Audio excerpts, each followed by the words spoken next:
வாழ்க வையகம், வாழ்க வையகம், வாழ்க வளமுடன். குரு வாழ்க, குருவே துணை. அருள்நிதி பேராசிரியர் அன்பழகன் திருவண்ணாமலை. அனைத்து அன்புள்ளங்களுக்கும் வாழ்க வளமுடன். குருவின் சிந்தனையாக நாளொரு நற்சிந்தனை வாழ்க்கை மலர் புத்தகத்திலிருந்து இறை தன்மை அடைய என்ற தலைப்பில் குரு தந்திருக்கூடிய இச்சிந்தனையை நாம் சிந்திக்கலாம். இச்சிந்தனையில் முதலாவதாக குரு அவர்கள் இயற்கை தத்துவம் என்பது, இயற்கை என்பது இறைவன்தான், தத்துவம் என்பது உண்மை. இறைவனுடைய உண்மைத்தன்மை எவ்வாறு இருக்கிறது என்பதை நாம் சிந்திக்க வேண்டும். ஒவ்வொரு செயலுக்கும் விளைவு வருகிறது என்பதை உணர்தல் வேண்டும். செயல் விளைவு தத்துவம் என்ற அந்த உண்மையை, செயலுக்கு விளைவு உண்டுதான் என்பதை நாம் தீர்மானிக்க வேண்டும். இதைத்தான் முற்காலத்தில் விதி என்றும், தெய்வ செயல் என்றும், வினை பயனாக நடக்கிறது என்றும் கூறப்பட்டது. இயற்கையை ஒவ்வொரு மனிதனும் அறிந்திருத்தல் வேண்டும் என்று குரு கூறுகிறார். அவ்வாறு அறிந்து கொள்ள மன விரிவு வேண்டும். அந்த மன விரிவு திண்மை பெற வேண்டும். அந்த திண்மை வாழ்வில் செயல் திறமை பொருந்தியதாக இருக்க வேண்டும்.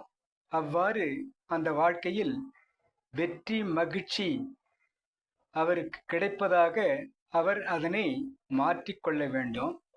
இவ்வாறு ஒவ்வொருவரும் மாற்றக்கூடிய அந்த நிலை இருக்கிறது. ஆனால் அவர்கள் தன்முனைப்பு என்று சொல்லக்கூடிய ஈகோ என்ற அந்த நிலையில் ஆட்படுவதால் அவர்களுக்கு துன்பம்தான் வருகிறது.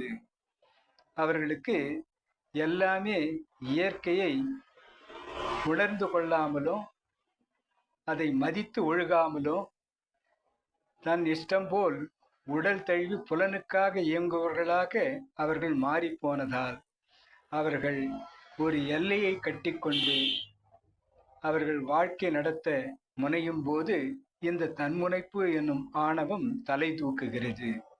அந்த தன்முனைப்பு என்ற அந்த ஆணவம் மனிதனை, இறைவனை உணர்ந்து கொள்ள முடியாமல் தடுப்பதாக இருக்கிறது.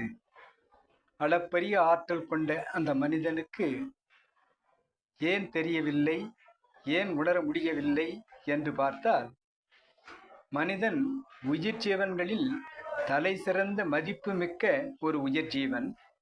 இயற்கை பரிணாமத்தில் உச்சக்கட்டமானவன் மனிதன்தான். அரிது அரிது மானிடராய் பிறத்தல் அரிது என்று அவ்வை பிராட்டியும், நமது குருநாதர் மனித உயிர் பிறவி அதன் மதிப்பு உணர வேண்டும் என்று கூறியிருப்பதையும் நாம் சிந்திக்கலாம். இவைகளே இறைவனை மறந்தும் அதை நினைவு கூறாமலும் வாழ்வை நடத்தி அவர்கள் அருட்பேராற்றலை மறந்ததனால் அந்த பலவீனம் அவர்களுக்குள் வந்து மூடம் என்பதாக, மறைபொருளாக இறைவன் இருப்பதாக அவர்கள் உணர்வதாக அது அமைந்து போகிறது. ஆக தன்முனைப்பு என்பது புலன் வழியாக அறிவை பயன்படுத்தி கொண்டு பொருள் வசத்துக்காக வாழ்க்கை நடத்துவதாக தன்னை மாற்றிக்கொள்வதால் அவர்களுக்கு இறை உணர்வு என்பது தடைபடுகிறது. ஆக இறை உணர்வு பெற வேண்டும், இறை தன்மை அடைய வேண்டும் என்று சொன்னால் இறைநிலையோடு எண்ணத்தை கலக்க விட்டு ஏற்படும் ஓர் அமைதியிலே விழிப்பாய் நிற்க நிறைநிலையே தானாக உணர்வதாகும்.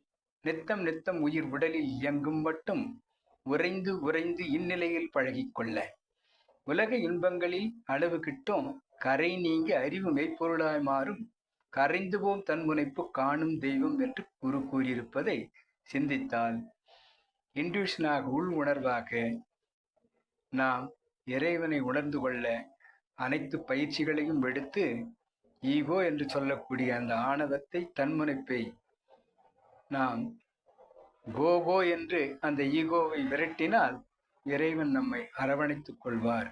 அறிந்தது சிவம் மலர்ந்தது அன்பு என்பதாக அனைவரிடம் அன்பு பாராட்டுவதாக நாம் மாறும்போது இறைத்தன்மை அடைந்து விட்டோம் என்பதாக நாம் கொள்ளலாம். இச்சிந்தனையை தந்த குருவிற்கும் இச்சிந்தனையை என்னுள் ஏற்படுத்திய இறைநிலைக்கும் இதுகாரும் செவிமடுத்த அனைத்து அன்பு உள்ளங்களுக்கும் நன்றி நன்றி நன்றி. வாழ்க வளமுடன் என வாழ்த்து நிறைவு செய்கிறேன். வாழ்க வளமுடன்.